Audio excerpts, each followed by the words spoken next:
Amin'ny kafaliana hatrandray tompoko lasy tompoko vavy no hitsidirana tokantranonao amin'izao alahady alina izao amin'ny alalan'ny fandaharana mahery atolotra antsika isa-tokantrano ary ny arahaba ary asaina mpanajanytsika anaraka fandaharana hatramin'ny farany hibahana amin'ny fandaharantsika amin'ny ity hariva ity ny lalaon'ny voameran'ny tanora sy ny fanatanjahantena aty amin'ny ranomasombe indiana na ny CJSOI izany satria dia nanomboka omaly tokoa izany hetsika ara-panatanjahantena ho an'ny tanora izany ary farana ny 5 aogositra ho avy izao hoe ny akianja avy hatranytsika ary tsara fanombohana ny malagasy raha tamin'ity andro voalohany amin'ity fifaninanana ity. Tsara fanombohana ny malagasy nandritra ny andro voalohany amin'ny lalaon'ny voameran'ny tanora sy ny fanatanjahantena aty amin'ny ranomasombe indiana na ny CJSOI. Taranjatelo no nanomboka ny faninanana nandritra ity andro voalohany izay nitanterahana androany ity dia ny tenisy ambony latabatra, taranja handball ary ny baolina kitra zazavavy.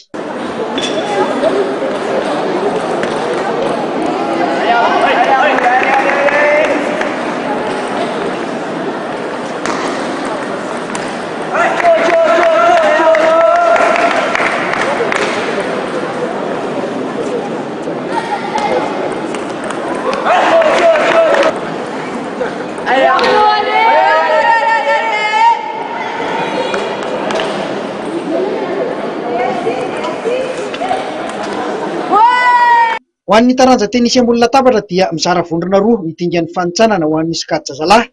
Ao amin'ny vondrona A no misy an'i Maurice La Réunion, ao amin'ny vondrona B kosa no misy an'i Madagasikara sy Mayotte ary Seychelles.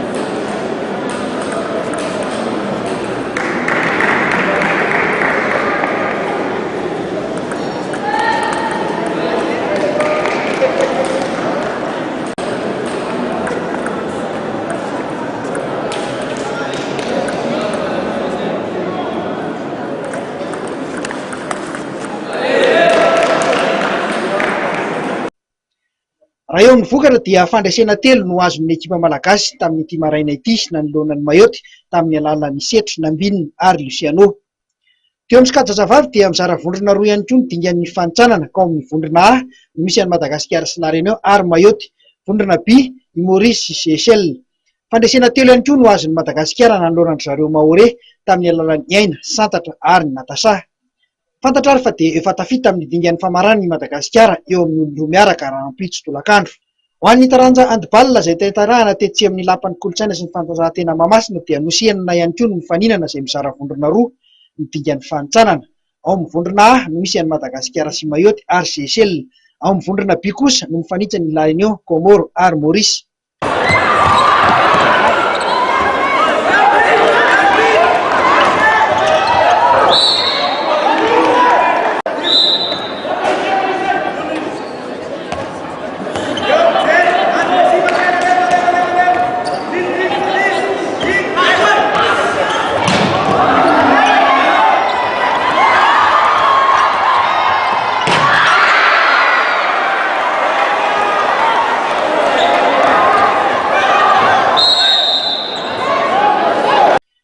Fandraisana ihany koa ho an'ny lalao voalohany no azon'ny Madagasikara rehefa nandresy an'i Mayotte tamin'isa 4-20.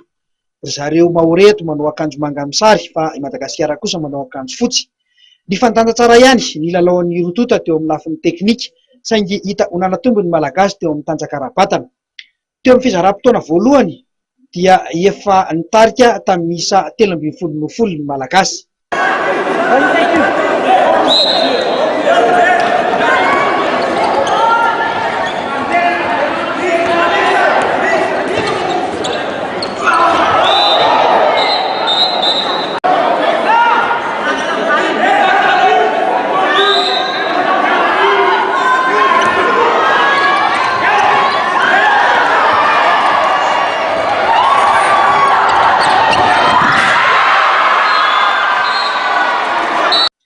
Taranja baolina kitra zazavavy dia tsara fanombohana ihany koa ny malagasy izay nanamontsana ny Seychelles tamin'isa 4-0 tetsy amin'ny kianjaben'ny Mahamasina.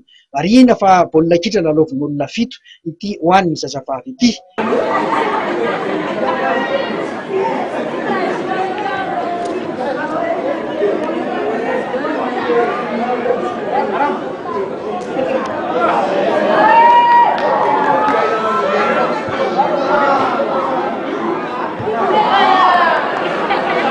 feno tanteraka ny fahaiza miaraka ho an'ny mpilalao malagasy ka mora ho azy ireo no napiditra baolina. Teo amin'ny lalao voalohany dia resy ny La Réunion tamin'isa 3-0 ery zareo Maorisianina. Itoy-rampitso ny faninanana eo amin'ity taranja CJSO ity ka hiakatsehatra ny taranja judo amin'izany. Araka ny fantatra dia mbola amin'ny fahatelo sy fahaefatra ny volana aogositra kosa vao hiditra eo amin'ny taranja fototra atletisma.